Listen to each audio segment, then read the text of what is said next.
Right now on Currents News, the pandemic has hit us all very hard, working mothers in particular. One Catholic mom shares her story.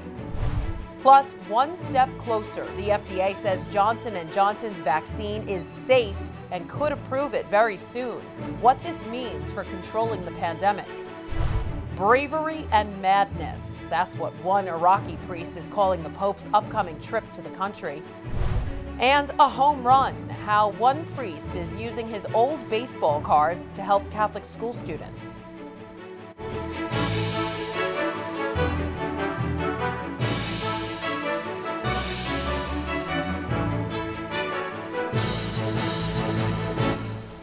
Good evening, I'm Christine Persichetti. One of the hardest hit groups of people during this pandemic is working moms.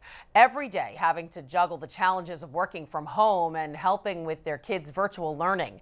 Jessica Easthope is on Staten Island with one mother's story. Mornings come fast and seem to last long. 10-15 more minutes, all right? For the last year, Brooke DeMayo has been working two jobs. One she doesn't get paid for. It's just expected. More like Groundhog Day, the same chaos. Schoolwork, work, housework, feeding the kids, entertaining the kids, making sure I'm doing enough for the kids, doing enough for my job. By 7:30 a.m., Brooke's getting her kids, 6-year-old Grace and 4-year-old Tommy, fed and ready for the day. But it's not always smooth. It takes a lot of compromise, like allowing Tommy to watch his current favorite movie. You said you wanted to put your makeup on? And Grace to put a little shimmer on her eyes. Some days, the slippers get changed to sneakers because Grace and Tommy go to school in person. Tommy, have a good day. I love you. But the second Brooke's back home and turns the key in the door, she clocks in as an account executive at Hanes, who only has a few hours to work in peace. I get on the phone with her. All right, bye-bye.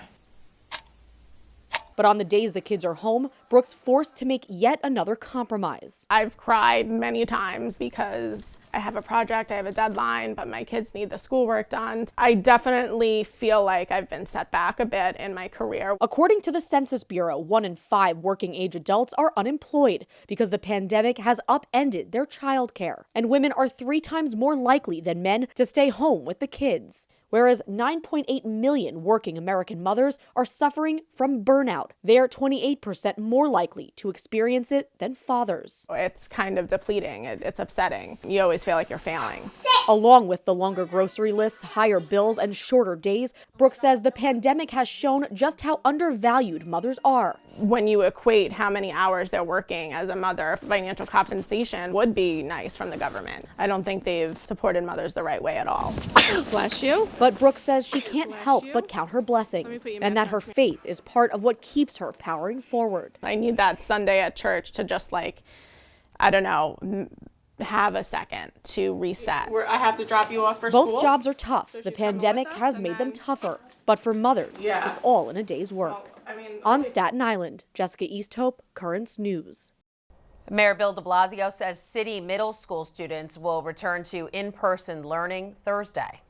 I think from this moment on, and notwithstanding the fears and concerns we have about the variant, which is real, the goal is to constantly have schools open more and more and more, and then in September, 100% full strength. 500,000 COVID-19 tests have been given in public schools since the beginning of the school year, and about 30,000 teachers have been vaccinated. The mayor hopes to have an update on high schools soon. Paving the way for approval, the FDA confirms the safety and efficacy of Johnson & Johnson's COVID-19 vaccine. The administration says the vaccine is about 70% effective against severe infections. While it's not as effective as currently approved vaccines, Johnson & Johnson's only requires 1 shot and is easier to refrigerate. It has not yet been approved for public use, but a committee will meet on Friday and make a recommendation. A former aide to Andrew Cuomo is providing new details backing up her sexual harassment allegations against the governor. Manhattan Borough President candidate Lindsey Boylan posting a blog detailing the sexual harassment. She worked for Cuomo and the state's Economic Development Agency in 2018 before resigning, saying she was nauseous coming to work every day, writing, "We were in his New York City office on 3rd Avenue. As I got up to leave and walked toward an open door, he stepped in front of me and kissed me on the lips. I was in shock, but I kept walking." That's just one of the incidents Boylan describes. The governor's press secretary responded to the claims, saying they are quite simply false. Experts are projecting a spring surge in COVID-19 infections. President Biden is hoping to send help from Capitol Hill. Britt Conway has the latest. The infections per day are going down. But there are fears of another surge. A new report from the Center for Infectious Disease Research and Policy warns a more contagious variant could spike cases beginning in March. And the report suggests speeding up the vaccinations by skipping second doses for now. It's also crucial to practice safety measures we know work, like social distancing and wearing masks. President Joe Biden says the government will probably start sending out masks in the mail. We can't pull back on that and get complacent. Complacency is what Houston Dr. Joseph VARON worries about, too. This is COVID. This is what COVID looks inside the lung. He's worked every day for almost a year now. I'm exhausted, I'm tired. It's day in and day out. In the meantime, lawmakers are trying to come to some kind of agreement on a COVID-19 relief bill, with news from the House Majority Leader that they plan to vote on the $1.9 trillion plan Friday. I'm Britt Conway reporting. A bill before Congress is getting pushback by U.S. bishops. The Equality Act would amend the Civil Rights Act to prohibit discrimination based on sexual orientation or gender. But the bishops say it's biased against people of faith, saying in a statement, the bill represents the imposition by Congress of novel and divisive viewpoints regarding gender on individuals and organizations. Tragically, this act can also be construed to include an abortion mandate, a violation of precious rights to life and conscience. A federal judge blocks President Biden's 100-day deportation pause. The same Texas judge issued a restraining order on it last month, now making it permanent. He ruled with the Texas Attorney General, who said the president's executive order would threaten the state. An Iraqi priest is calling Pope Francis's upcoming trip to the country an act of both bravery and madness. Father Naim Shoshandi telling Crux, quote, the country is burning, but he is still going. It's an act of bravery for him to go to Iraq, the land of Abraham, as an apostle. He went on to call the trip madness, as there have been 3 rocket attacks in the past few days in Iraq. The country is also being ravaged by coronavirus. The Holy Father's trip is heavily anticipated by the country's Christian population. Al-Tahira Church in Karakush is giving the floors a good scrub down as they wait for the Holy Father's arrival. The church, like the rest of the city, was attacked by ISIS. The persecuted people of faith will be a huge part of the Pope's visit there. One of the highlights of Pope Francis's trip will be a visit to Baghdad, Karakush in the northern part of the country. The city holds the country's largest Christian population and is a symbol of ISIS hatred. In 2014, terrorists forced its 50,000 inhabitants to leave. This is how the city was found by those who returned 2 years later. The same thing happened to this priest and to this group of nuns. Father George Jahola is one of those who worked to rebuild homes. Thanks to his efforts, 23,000 people have already returned to the city. The city is now shining, first of all because of its citizens. Also, as a parish, its faithful are shining. It shines in the houses that have been rebuilt as a sign of recovery and the tenacity to remain in this land. George Jahola is organizing the Pope's visit to the city of Karakush, which he prefers to call by its Aramaic name, Baghdad. There, Pope Francis will hear stories of martyrs and heroes. For us, the visit is a gesture of encouragement, a message to the faint of heart who thought this land was no longer worthwhile. It is worth it because the Holy Father wants this country, these people, to rise and resurrect in this land. Currents News and The Tablet will have all-inclusive coverage of the Pope's trip to Iraq, his first journey since the pandemic took hold. That begins on Friday, March 5th through the 8th. The FAA is grounding some planes as it investigates an engine explosion during a flight. The agency is calling on all operators to inspect all Boeing 777s powered by the same engine type that failed. More than 100 are already pulled from service worldwide as high-tech inspections are made on engine fan blades. During a United flight last week, one broke off mid-flight over Colorado, hitting another and causing severe damage to the front of the engine. No one was hurt. Our celebration of Black History Month continues with a look at a historic church. Coming up, we'll tell you how it served as a stop on the Underground Railroad. Plus, how a chess master's act of kindness is helping prison inmates turn their lives around. And how a priest hitting a home run for Catholic school students with a hobby from his childhood. All that and more after the break. There are now some big changes to the tablet website. You can get personalized access to the Catholic news you value. Sign up for free at thetablet.org.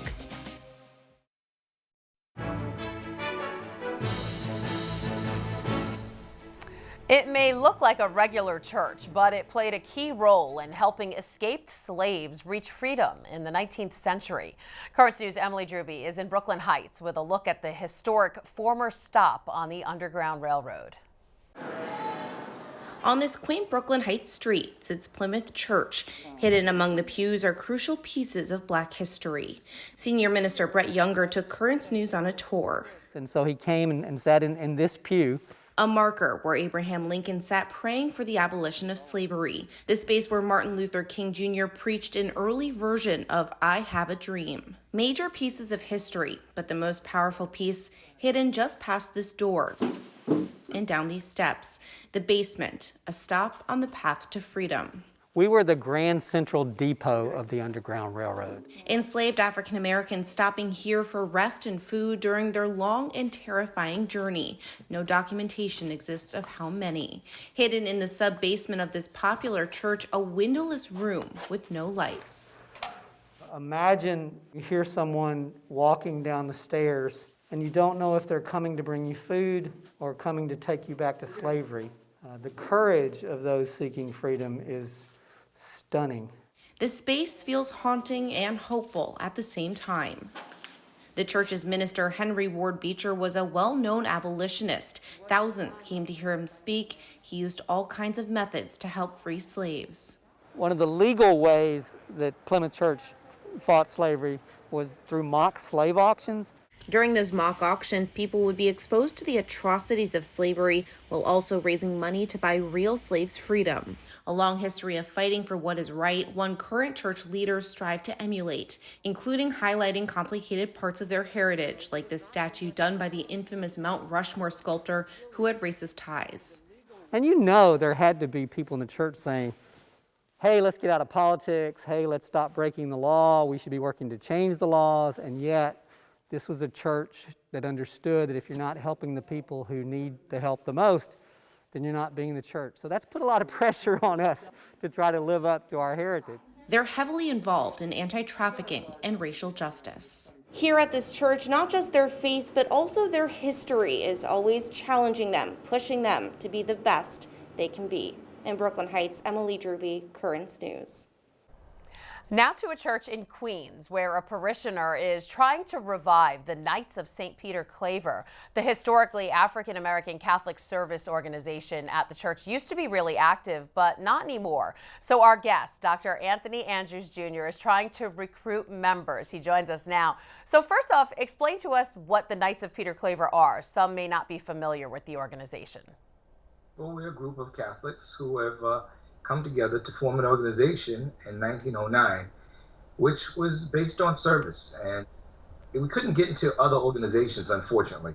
You know, there were different things that they would say that we didn't meet the criteria to belong to other organizations.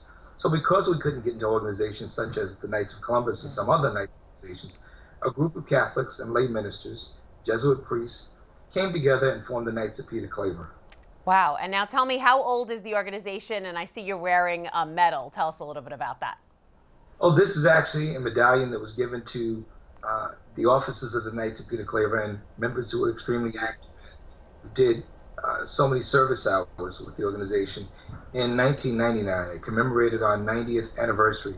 We are now 111 years old and still going strong. Wow. I know the council at St. Clement Pope was a pretty active one years ago, but from what I understand, but what happened? So, we had a time when most of the people who were in the organization, Knights of Peter Claver and Ladies Auxiliary, were very active in the Office of Black Ministry, but most of them were older, and they got involved at a later stage of the game of their activism in the Catholic Church. Younger people such as myself, there were very few of, and the ones who were in the organization became involved with other organizations and other things. After so many years, I've gotten many things done in my life, including achieving a doctorate. And so now that I've done these things, I thought it was about time for me to come back and continue to revive, because I know they've been trying to revive the organization, the Knights.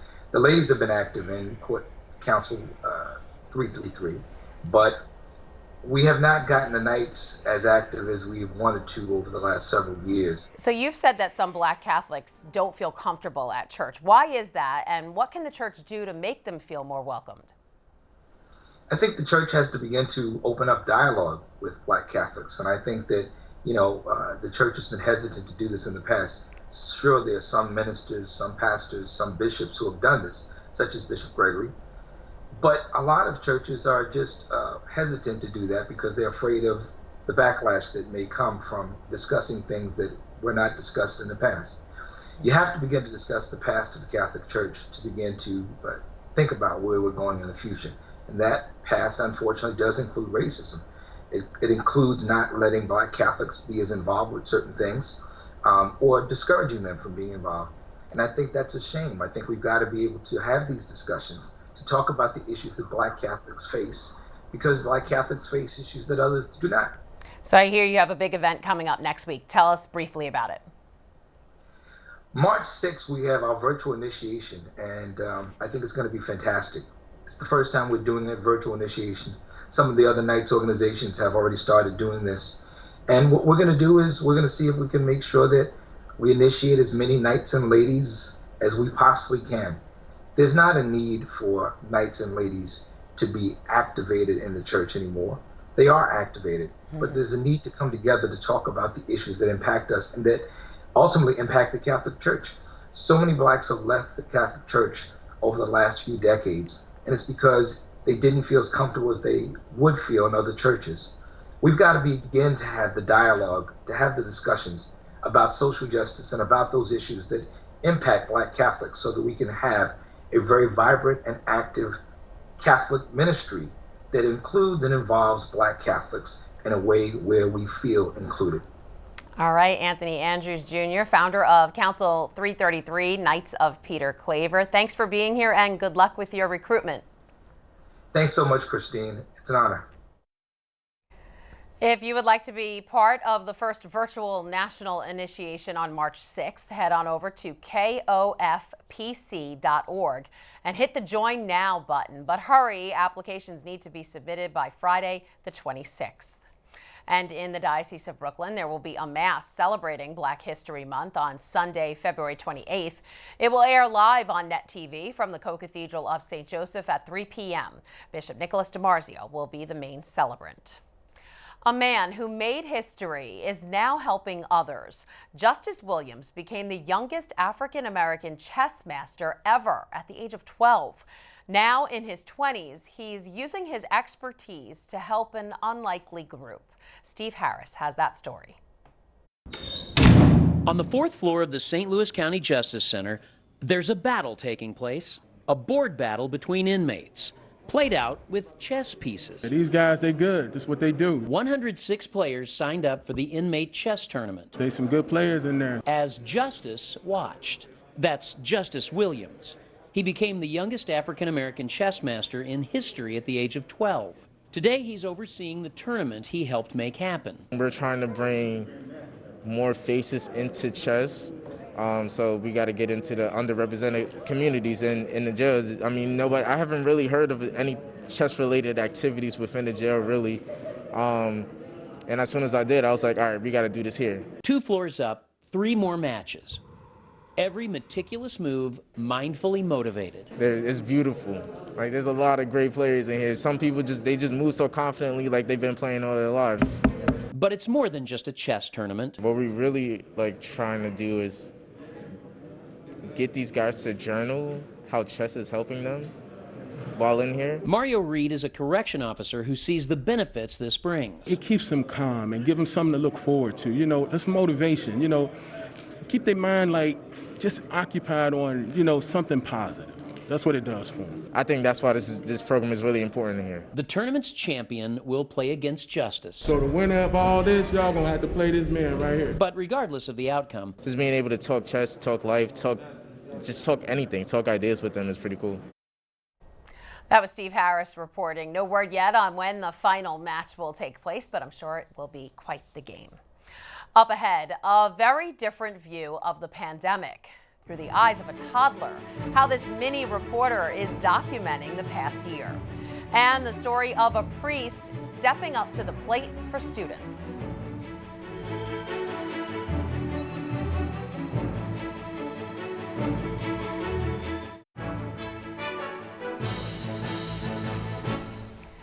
One Minnesota priest is stepping up to the plate and auctioning off his most valuable baseball cards for charity. Father John Ubel has been collecting for 50 years. He's the rector at St. Paul's Cathedral and came very close to throwing away his collection. He plans to auction 50 of the most valuable to raise money for the Aim Higher Foundation. The organization offers tuition assistance to Catholic school students. And finally tonight, we'd like to show you a side of the pandemic you've probably never seen before, through the eyes of a toddler. 4-year-old Alice Calvert has been documenting the COVID pandemic for months, taking thousands of photos showing life as she sees it. For a 4-year-old growing up in a pandemic, life looks a lot like this. Hundreds, at least. Hundreds of walks, sometimes runs. When Alice Calvert sees a camera coming, Alice is used to being on the other side of the lens. Her parents got her a camera when she was 3. And then she took to it so much that we got her a normal digital camera. And she just kept taking pictures, a perspective of the pandemic often at the level of other people's knees. I think it'll be really cool to be able to look back, even on the pictures that can be a little bit embarrassing at times, right? Of the more than 3,000 photos she's taken in a year, the best are displayed at the French Press coffee shop in Congress Park, Colorado. The show is called Alice in COVID Land. They're very cute. Some are in focus, others, who knows, but that's the beauty of it. Pictures of swings. In this era of everything is polished and everything is looked at and kind of curated before it's put online and all this other stuff, it's she just takes a picture how she sees it and puts down the camera and forgets that she even did it, right? Years from now, Alice might not remember how this year looked to her, so her pictures will tell the story she can't. What a talented little girl. Alice in COVID Land will be up until March 1st. And that is current news. I'm Christine Persichetti. Thank you for joining us because we are putting your faith in the news. Hope to see you again next time.